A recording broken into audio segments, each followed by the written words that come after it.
Headline for the course is genealogy and the quest for origins, and just about everybody is interested in their personal origins, their family origins, their family history. But that's really just the starting point. The outcome that we're hoping for here is that we use that natural interest in personal origins to get these eminent young scholars asking much broader questions about what we say we're doing when we're doing history, what it means to do local history, what family history has to do with local history, and how local history relates to much larger patterns of history. As we've gotten further into locating their ancestors, we're beginning to see that their ancestors came to the United States at certain periods, and the Irish who came to the United States during the potato famine were a different group of people with different motivations than the Irish who came a generation earlier than that or a generation later than that. The Western Europeans who came in 1848 and 1849 typically had political motivations rather than say economic motivations, which are still good motivations. For African Americans, you can't say that they came here with motivations at all. And in each case, we're asking, okay, how does my family's history relate to other things that were going on in the world? And somebody finds out their ancestors came from Germany in 1848. We can make a reasonable guess that those people were on the losing side of the democratic revolutions of that year. We have there are certain kind of prizes in genealogy and family history when you cross the threshold of a new century, for instance, when you get back a certain number of generations, or for Americans. Traditionally, identifying your immigrant is important, or if your family has been in North America that long, identifying someone who came over on the Mayflower. And we had one just today make that Mayflower connection. Wow. And by that time you're so many generations back that you have no personal relationship with this person you've identified. And this is by no means any kind of bragging rights, but it does focus and intensify your awareness of your connectedness to historical events.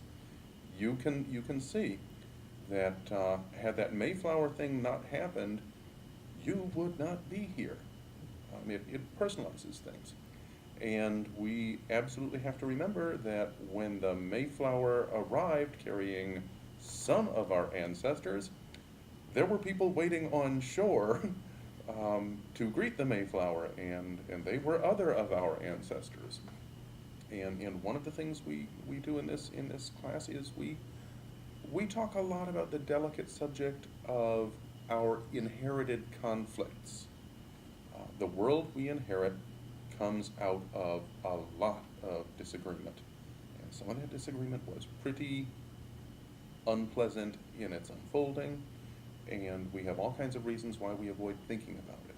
But certainly we're talking a lot about the dispossession of Native Americans.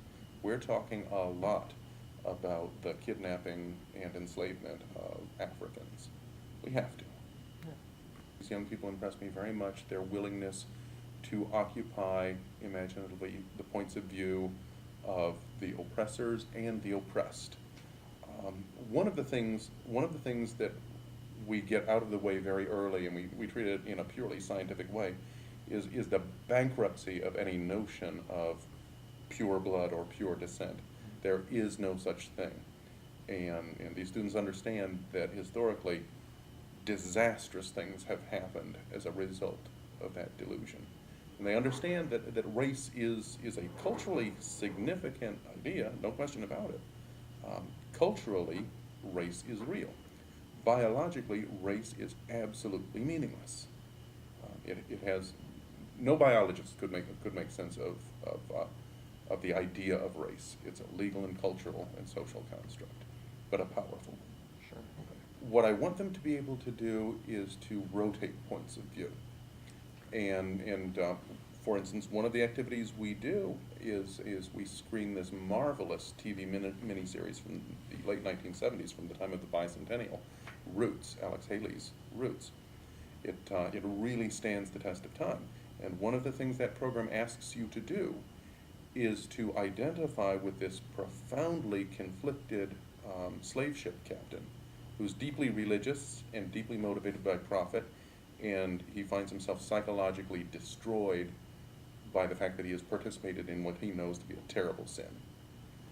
And we, at the same time, are asked to identify with this African man, Kunta Kinte, who wants his freedom above all. We understand he wants his freedom, and we want him to have his freedom.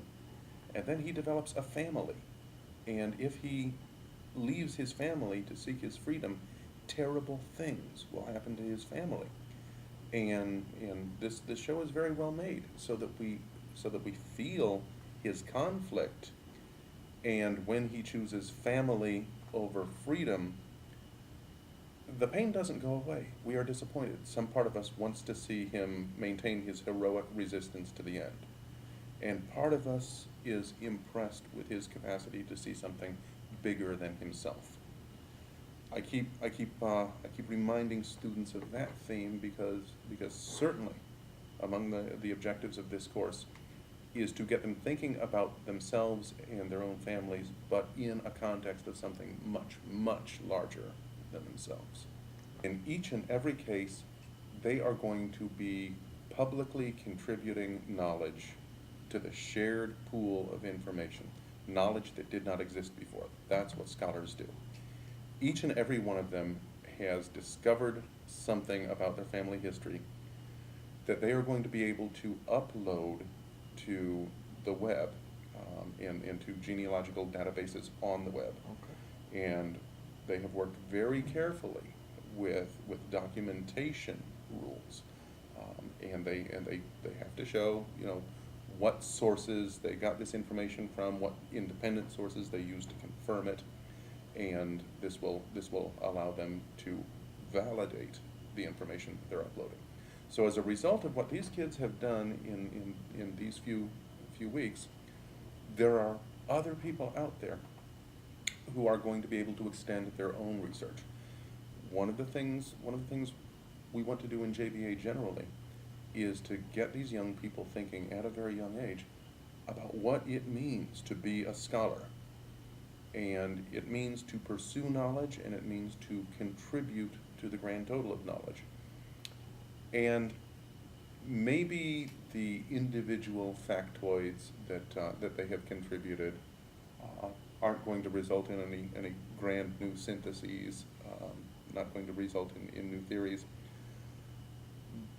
But we never know where they're going to be able to fill in a gap or fill in a detail and contribute to the grand edifice of knowledge.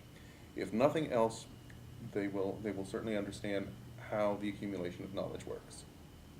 Two things I hope will happen, and I have reasonable confidence will happen. One is that they will become historians at home. Their high schools have a history, and it is a role that some high schools have, that there is a school historian or a history club among whose charges is custody of the artifacts of school history and the traditions of the school. Or perhaps they belong to other organizations. Some of them belong to churches, and a church is a community that has a history. Or they live in a town, and especially a suburb. Suburbs are now old enough. You know, the inner belt suburbs of our great cities are well over 100 years old, and they need their histories. Even the outer belt suburbs, the ones that only grew up after the interstate freeway system appeared, these are 50 years old. They have histories, or they will when these kids write them. They are learning how to get information from their local courthouses, and they are learning how to synthesize that information. I'm asking them to identify their local history museums and their local historical societies, genealogical societies, and to find out what the volunteering opportunities are, and this will make it so that they're ready to go when they get back. I have pointed out that volunteering at your local history society looks really good on a college application, and certainly these college-bound young people are motivated by that. So that's one concrete thing. They will become local historians, and hopefully they will develop an interest that will carry them into the historic disciplines as they go on from high school to college. But there's something more subtle that I hope happens in their high schools. I hope that they can become critical thinkers without being difficult or defiant. But when somebody tells them in 1492 Columbus sailed the ocean blue, I hope some piece of them comes to automatically respond, if only silently and internally, says who? And from whose point of view, and how would somebody else, let's say a Norwegian, how would they respond to that? Because they know about the colonies in Newfoundland. How would Native Americans respond to that? What are other theories? What does it mean to say Columbus discovered America? When y'all came to JBA, did you discover Kirksville? No, there are people living here. So I hope we develop critical thinkers. I hope we develop careful scholars, whatever disciplines they're working in. They understand the need for documentation. People need to be able to validate your work. They need to be able to replicate your work. They need to be able to go behind you and look at your sources and say, yes, you represented this fairly and you interpreted it in a responsible way. They are bombarded with media models of bad journalism. There are some very prominently in the press at this very moment. And if journalism is the first draft of history, they are being shown right now how not to do it. Here they have examples of people who have deliberately falsified the record. And in turn, they have examples of people, consumers of that first draft of history, who were utterly derelict in their responsibility to investigate the validity of those claims. Okay, I want them to understand that the same principles apply to the study of the past. Whether we're talking about what usually goes by the name of history, the study of events, or the broader trends that we call social studies, or the other historical disciplines, art history, historical linguistics, the history of this, that, and the other thing. These kids are great. Kirksville weather has not been kind to us this year, but they've been really patient with us.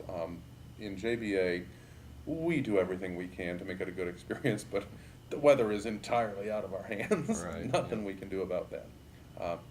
They're a sweet group of kids. I really enjoy their company, and when I work with young people like this, I'm really minded to be optimistic about the future.